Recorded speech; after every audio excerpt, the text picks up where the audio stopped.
അഷികെ, നമുക്കറിയാം മറുനാടൻ സ്പെഷ്യൽ എന്ന ചാനലിനെ സംബന്ധിച്ചിടത്തോളം തുടക്കം മുതൽ തന്നെ നമ്മളുടെ വാർത്തകളിൽ ഇടം പിടിക്കുന്നത്, അതായത് പ്രത്യേകിച്ച് നമ്മൾ കുറച്ച് മാസങ്ങളായിട്ട് ചാനൽ ആരംഭിച്ചിട്ടുള്ളൂ. ഈ കാലഘട്ടത്തിൽ എപ്പോഴും വലിയ വാർത്താ പ്രാധാന്യമുള്ള വാർത്താ താരം രാഹുൽ മാങ്കൂട്ടത്തിലായിരുന്നു. അതുകൊണ്ട് തന്നെ രാഹുൽ മാങ്കൂട്ടത്തിനെ കുറിച്ച് നാം നിരവധി ചർച്ചകൾ സംഘടിപ്പിച്ചിട്ടുണ്ട്.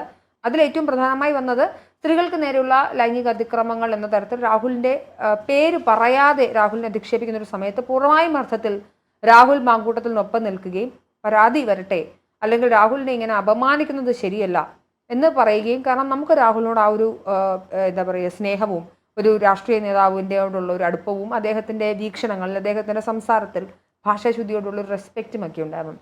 പക്ഷെ പിന്നീട് രാഹുൽ മാങ്കൂട്ടത്തിൽ എന്ന് പറയുന്ന വ്യക്തിയുടെ യഥാർത്ഥ മുഖം എന്ന രീതിയിൽ കുറച്ചധികം ഓഡിയോ ക്ലിപ്പുകൾ, അദ്ദേഹം മറ്റുള്ള സ്ത്രീകളുടെ അടുത്ത് പോയുള്ള കോഴിത്തരങ്ങൾ, ഇതൊക്കെ പുറത്തു വരുന്നൊരു സാഹചര്യത്തിൽ നമ്മൾ രാഹുൽ മാങ്കൂട്ടത്തിലിനെ വിമർശിക്കുന്ന ഒരു രീതിയിലേക്ക് മാറുകയും, കാരണം നമ്മുടെ മുന്നിൽ തെളിവുകൾ വരാൻ തുടങ്ങി.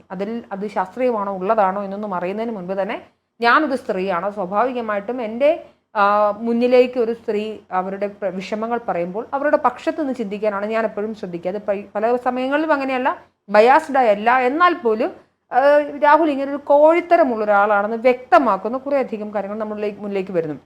പക്ഷേ ഒരു വ്യക്തി മറ്റൊരു വ്യക്തിയുടെ ഉഭയസമ്മതപ്രകാരം നടത്തിയിട്ടുള്ള ലൈംഗിക ബന്ധത്തിൽ അഭിപ്രായം പറയാൻ ഞാനോ ആഷിക്കോ ആരുമല്ല, ആ വ്യക്തികൾ മാത്രമുള്ളൊരു ചെറിയ യൂണിറ്റിലായിരിക്കണം എൻ്റെ അഭിപ്രായ രൂപീകരണം. പക്ഷെ ഒരു പെൺകുട്ടിയെ ഗർഭചിത്രം നടത്താൻ ഇയാൾക്ക് നിർബന്ധിക്കാം, അയാൾ അതിൽ സ്റ്റേക്ക് ഹോൾഡറാണ്.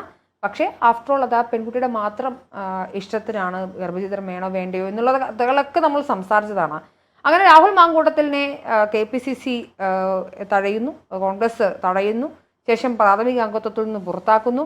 അദ്ദേഹം MLA സ്ഥാനം മാത്രമേ ഇപ്പോൾ ഉള്ളൂ, ബാക്കി എല്ലാ അർത്ഥത്തിലും ഒറ്റപ്പെടുന്ന ഒരു സാഹചര്യത്തിലാണ് രാഹുൽ മാങ്കൂട്ടത്തിൽ. ഇപ്പോൾ വരുന്ന ഏറ്റവും പുതിയ വാർത്ത രാഹുൽ മാങ്കൂട്ടത്തിനെതിരെ പരാതിയില്ല എന്നുള്ളതാണ്. നമുക്കറിയാം ക്രൈംബ്രാഞ്ച് കേസെടുത്തിരുന്നു, 10-16 സ്ത്രീകൾ പരാതി കൊടുത്തിരുന്നു എന്നും ഒക്കെയാണ് പറഞ്ഞിരുന്നത്. പക്ഷേ അതൊക്കെ തന്നെ മൂന്നാം കക്ഷികളായിരുന്നു. അതായത് ഈ കേസുമായി ബന്ധപ്പെട്ട് രാഹുൽ പീഡിപ്പിച്ചതോ അല്ലെങ്കിൽ രാഹുലിന്റെ പീഡനത്തിനിരയായിട്ടുള്ള ഡയറക്റ്റ് ആയിട്ടുള്ള വിക്ടിംസ് ആയിരുന്നില്ല.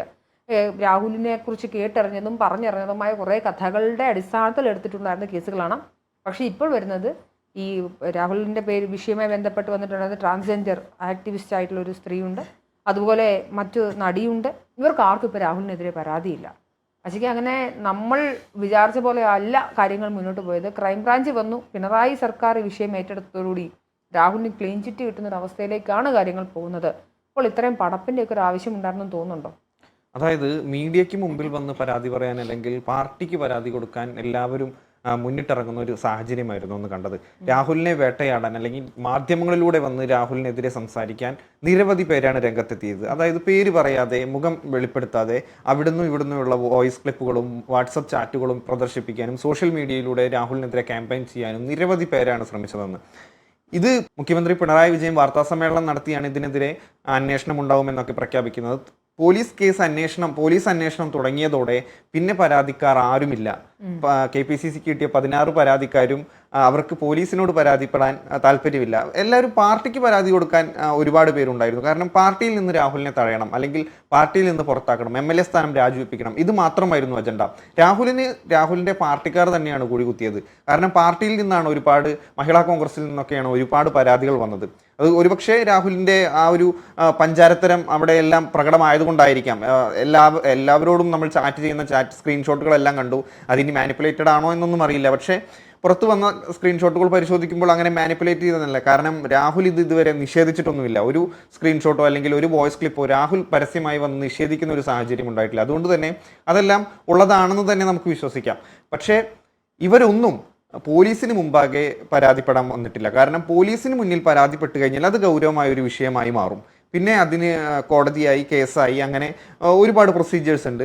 സീരിയസ് ആയിട്ട് തന്നെ അതിന് പിന്നാലെ നടക്കേണ്ടതൊക്കെ വരും. പക്ഷേ ആ രീതിയിലൊന്നും ആരും ഇപ്പോൾ പുറത്തു വന്നിട്ടില്ല. പോലീസ് പലരെ കൊണ്ടും പരാതി ഉണ്ടോ എന്ന് ചോദിച്ചാൽ അങ്ങോട്ട് നടക്കുന്ന ഒരു ഗതികേടാണ് ഇപ്പോൾ കാണുന്നത്. കാരണം പോലീസിന് ഒരു പരാതിയെങ്കിലും കിട്ടണം എന്ന അവസ്ഥയിലേക്കായി. ഒരുപാട് കേസുകൾ അന്വേഷിക്കാനുണ്ട്. ഇഷ്ടംപോലെ കേസ് കേരളത്തിൽ പെൻഡിങ് ആയിട്ട് കെട്ടിക്കിടക്കുകയാണ്. എന്നിട്ടാണ് ഇല്ലാത്ത പരാതിയുടെ പിന്നാലെ പോലീസ് അന്വേഷിച്ചു പോകുന്നത്. ഇപ്പോൾ ബാംഗ്ലൂർ എവിടെയോ വെച്ചാണ് ഗർഭഛിദ്രം നടത്തിയത്. അപ്പോൾ ആ ഹോസ്പിറ്റലിൽ പോയി പരിശോധിക്കണമെന്നെല്ലാം പറഞ്ഞ് പോലീസ് ബാംഗ്ലൂരിലേക്ക് പോകാൻ ഒരുങ്ങുന്നു എന്നൊക്കെയാണ് അറിയാൻ കഴിയുന്നത്. ഇതൊക്കെ അവരുടെ പേഴ്സണൽ കാര്യങ്ങളല്ലേ. ആ പരാതിക്കാരി ഇതുവരെ പരാതിപ്പെട്ടിട്ടില്ല. രണ്ടുപേർ അവിടെ പോയി അങ്ങനെ ഇത്തരം സമാനമായ സാഹചര്യത്തിൽ ഗർഭഛിദ്രം നടത്താൻ ഇടയായി എന്നാണ് പോലീസിന് വളരെ നിർണായകമായ തെളിവ് ലഭിച്ചു എന്ന് നമ്മൾ വാർത്തയെല്ലാം കണ്ടതാണ്. പക്ഷേ ആർക്കും പരാതിയില്ല. രണ്ടുപേർ ഉണ്ടെന്ന് പറയുന്നു. ആ രണ്ടുപേർക്കും പരാതിയില്ല. ഈ രണ്ടുപേർ ആരാ എന്ന് ക്രൈംബ്രാഞ്ചിന് അറിയാമല്ലോ. അപ്പൊ അവരോട് ചെന്ന് ചോദിക്കാമല്ലോ. പക്ഷെ ചോദിച്ചു കാണും, അവർക്കൊന്നും പരാതിയില്ല. പിന്നെ എന്തിനാണ് ഇത് പൊക്കിപ്പിടിച്ച് നടക്കുന്നത്?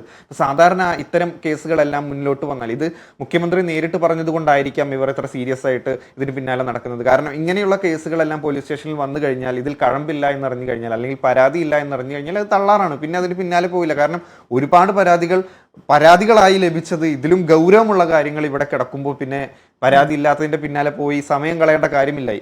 കാരണം അത്രയും കേസുകളാണ് കിടക്കുന്നത്. എന്നിട്ടും രാഹുലിനെ വേട്ടയാടൽ അവസാനിപ്പിക്കാതെ പിന്നാലെ നടക്കും തോറും രാഹുലിന് ഇത് ഗുണം ചെയ്യുകയാണ് ചെയ്യുന്നത്. കാരണം അത് പ്രത്യേകം അത് എടുത്തുകൊണ്ടൊരു കാര്യം, ഒന്ന് ഈ രാഹുൽ മാങ്കൂട്ടത്തിനെ സപ്പോർട്ട് ചെയ്യുന്ന കമന്റുകൾ മാത്രമാണ് ഞാൻ ഭൂരിപക്ഷവും കാണുന്നത്. അതായത് ഈ സ്ത്രീകൾ എപ്പോഴും ഒരു വിക്ടിം കാർഡായി യൂസ് ചെയ്യുന്നതാണ്. ഞങ്ങളെ അയാൾ പീഡിപ്പിച്ചു, അല്ലെങ്കിൽ ഞാനൊരു സ്ത്രീയല്ലേ എന്ന് പറയുന്നത്. ഇപ്പം രണ്ടു പേർക്കും ഈക്വലി റോൾ ഉണ്ടായിരുന്ന ഒരു കാര്യമാണ്. ഇപ്പം രാഹുൽ റേപ്പ് ചെയ്തതല്ലല്ലോ, അവർ തമ്മിലുണ്ടായിരുന്ന പരസ്പര സമ്മതത്തോടെ കൺസെൻറ്റോട് കൂടി ഉണ്ടായിരുന്ന ഒരു ബന്ധത്തിൽ ആ പെൺകുട്ടി ഗർഭിണിയായി. അത് ആയോ ഇല്ലയോ എന്ന് പോലും നമുക്കറിയില്ലേ, നമുക്കതിൻ്റെ തെളിവുകളില്ലേ. ഇനി ആയാൽ തന്നെ അത് അവരുടെ മാത്രം കാര്യമാണ്. ഇന്ത്യയിൽ ഗർഭഛിദ്രം നടത്താം, അത് ലീഗലാണ്. അത് ആർക്കും മറ്റേതെങ്കിലും ഒരു രാഷ്ട്രത്തിലെ പോലെയല്ല. അതുകൊണ്ട് ആ ഒരു എന്താ പറയുക കാര്യം പറഞ്ഞു ഗർഭഛിദ്രം നടത്തിയതിൻ്റെ പേരിലും പോലീസിനെ കേസെടുക്കാൻ റൈറ്റ് ഇല്ല. പിന്നെയുള്ളത് ഈ പെൺകുട്ടികൾ പരാതി കൊടുക്കണം. അപ്പം ഇപ്പം പോലീസ് എടുത്തിട്ടുള്ള പരാതികൾ, വകുപ്പുകൾ എന്നൊക്കെ പറഞ്ഞാൽ സ്ത്രീത്വത്തെ അപമാനിക്കൽ, പുറകെ നടന്ന് ഫ്ലേർട്ട് ചെയ്യൽ. എന്നാൽ ഇതിലും ആരെങ്കിലും പരാതി കൊടുത്തിട്ടില്ല. അതായത് അടിസ്ഥാനപരമായി സോഷ്യൽ മീഡിയയിൽ വ്യാപകമായി പ്രചരിച്ച കുറേ കാര്യങ്ങളുടെ പേരിൽ അന്ന് പറഞ്ഞിട്ടുള്ള കുറേ അധികം ആൾക്കാരുടെ മൊഴിയൊക്കെ രേഖപ്പെടുത്തി പോലീസ് ഒരു FIR ഇട്ടു, അല്ലെങ്കിൽ പോലീസ് ഒരു തരത്തിലൊരു കുറ്റപത്രം ചമച്ചു എന്നതിനപ്പുറമായി നിലവിൽ നിലനിൽക്കുന്ന അടിസ്ഥാനമുള്ള കോടതിയിലെത്തിയാൽ പോലും നിലനിൽക്കുന്നൊന്നുമില്ല. സത്യത്തിൽ മുഖ്യമന്ത്രി പിണറായി വിജയൻ ഇടപെട്ട് രാഹുൽ മാങ്കൂട്ടത്തിനെ രക്ഷിച്ചു എന്നാണ് പറയേണ്ടിയിരിക്കുന്നത്. കാരണം ക്രൈംബ്രാഞ്ചിലാണ് നമുക്കറിയാം പോലീസിൽ ക്രൈംബ്രാഞ്ചിനുള്ളൊരു പ്രാധാന്യം. ഇത്തരത്തിലുള്ള സ്പെഷ്യൽ കേസുകളിൽ എങ്ങനെയാണ് ക്രൈംബ്രാഞ്ച് വന്ന് ചാടുന്നത് എന്നൊക്കെ നമുക്കറിയാം. അപ്പോൾ കൃത്രിമമായി എന്തായാലും തെളിവുകൾ ഉണ്ടാക്കാൻ സാധിക്കില്ല, അത് വലിയ വീഴ്ചയിലേക്ക് പോകും. അപ്പോൾ പിന്നെ പരാതിക്കാരെ നേരിട്ട് കണ്ട് സമ്മതിപ്പിച്ചെടുക്കാമെന്നായിരുന്നു. പക്ഷെ അവർക്ക് പരാതിയും ഇല്ലതാനും. അപ്പോൾ പിന്നെ നമുക്കായിരുന്നു പരാതി എന്ന് ചോദിക്കേണ്ടി വരുന്ന ഒരു സാഹചര്യത്തിലേക്കാണ് കാര്യങ്ങൾ എത്തിച്ചേക്കുന്നത്. എന്തായാലും ഞാൻ മനസ്സിലാക്കുന്നത് രാഹുൽ മാങ്കൂട്ടത്തിൽ ഇനിയൊരു തെരഞ്ഞെടുപ്പിൽ നിന്നാലും ജയിക്കുന്ന തരത്തിലേക്ക് അദ്ദേഹത്തിൻ്റെ ജനപ്രീതി ഉണ്ട്. കാരണം അത്രയധികം പിന്തുണയാണ് വരുന്നത്. അതുകൊണ്ട് സ്ത്രീകളെ അധിക്ഷേപിക്കുന്ന ഒരു പൊതുസമൂഹത്തിൽ സ്വാഭാവികമായും സ്ത്രീകൾക്ക് എതിരായി കുറച്ച് കാര്യങ്ങൾ വരുമ്പോൾ ഉള്ള സന്തോഷ പ്രകടനത്തിനുപരിയായി കുറച്ചുകൂടി ആളുകൾ ഈ കേസിൻ്റെ ഒരു മെറിറ്റിനെ ആൾക്കാർ നോക്കുന്നതായി എനിക്ക് തോന്നുന്നുണ്ട്. ഇങ്ങനെയല്ല ആൾക്കേണ്ടിയിരുന്നത്. അവരൊരു പ്രൈവറ്റ് കോൺവെർസേഷൻ വാട്സപ്പ് കോളിൽ ഉണ്ടായിരുന്ന സാധനം വേറൊരു ഫോൺ വെച്ച് റെക്കോർഡ് ചെയ്ത് അവരവരുടെ മറ്റേതെങ്കിലും ഒരു സുഹൃത്തിനെ കേൾപ്പിക്കുന്ന ഒരു സാഹചര്യത്തിൽ അത് അവരെടുത്തുകൊണ്ട് പോയി അത് വീണ്ടും ഒരു കാരണത്തിനായി ഉപയോഗിക്കുക എന്നൊക്കെ പറയുന്നത്. മാത്രമല്ല ലക്ഷ്മി പത്മ അവരുടെ ഫേസ്ബുക്ക് അക്കൗണ്ടിൽ കഴിഞ്ഞ ദിവസം എഴുതുന്നൊരു കാര്യമുണ്ടായിരുന്നു. ഞാൻ അവളെ കണ്ടു, അവൾ വലിയ വിഷമത്തിലാണ്, എന്നാൽ പരാതി കൊടുക്കാനുള്ള മാനസികാവസ്ഥയൊന്നും ആ പെൺകുട്ടിക്കില്ല. സ്വാഭാവികമായും ട്രോമറ്റൈസ്ഡ് ആയിരുന്നിരിക്കാം നമുക്കറിയില്ല ആഷിഖ്. ഇതൊക്കെ രണ്ട് വ്യക്തികൾ തമ്മിലുള്ള ഇടപാടുകളാണ്. ആഫ്റ്റർ ഓൾ എനിക്ക് പറയാനുള്ളത് രാഹുൽ മാങ്കൂട്ടത്തിൽ എന്ന് പറയുന്ന വ്യക്തി ഒരു രാഷ്ട്രീയ നേതാവെന്ന രീതിയിൽ അദ്ദേഹത്തിന് ഒരുപാട് വീഴ്ചകൾ സംഭവിച്ചിട്ടുണ്ട്. പബ്ലിക് ഓഡിറ്റിങ്ങിന് വിധേയനാവേണ്ടുന്ന ഒരു വ്യക്തിയാണ്. മറ്റുള്ളവരെ അങ്ങനെ ജഡ്ജ് ചെയ്യുന്നൊരു വ്യക്തി കൂടിയാണ്. ഞാനോ ആഷിക്കോ അല്ലെങ്കിൽ നമ്മളെപ്പോലുള്ള സാധാരണക്കാർ ഇത് ചെയ്ത വലിയ പ്രശ്നമില്ല. പക്ഷേ രാഷ്ട്രീയ നേതാവെന്ന് പറയുകയും അത് ചെയ്യുന്ന സമയത്ത് അതിൻ്റേതായിട്ടുള്ള ഉത്തരവാദിത്തം കൊണ്ട് അതിൽ അദ്ദേഹത്തിന് വീഴ്ച സംഭവിച്ചിട്ടുണ്ട്. പക്ഷേ രാഹുൽ മാങ്കൂട്ടത്തിൽ രക്ഷപ്പെട്ടു വരും. കോൺഗ്രസ് ഇപ്പോൾ താൽക്കാലികമായി വന്നൊരു സസ്പെൻഷനിൽ നിന്നൊക്കെ തിരികെ മാറും. ഈ ചിത്രങ്ങളൊക്കെ തെരഞ്ഞെടുപ്പോടുകൂടി മാറുകയും നിയമസഭാ തെരഞ്ഞെടുപ്പ് ആകുമ്പം ഒരു സ്റ്റാർ കാൻഡിഡേറ്റ് അല്ലെങ്കിൽ ക്യാമ്പയിനർ എന്ന രീതിയിലേക്ക് രാഹുൽ മാങ്കൂട്ടത്തിന് മാറാനുള്ള എല്ലാ പൊട്ടൻഷ്യലും ഇപ്പോഴും ഉണ്ടെന്നാണ് മനസ്സിലാക്കേണ്ടത്.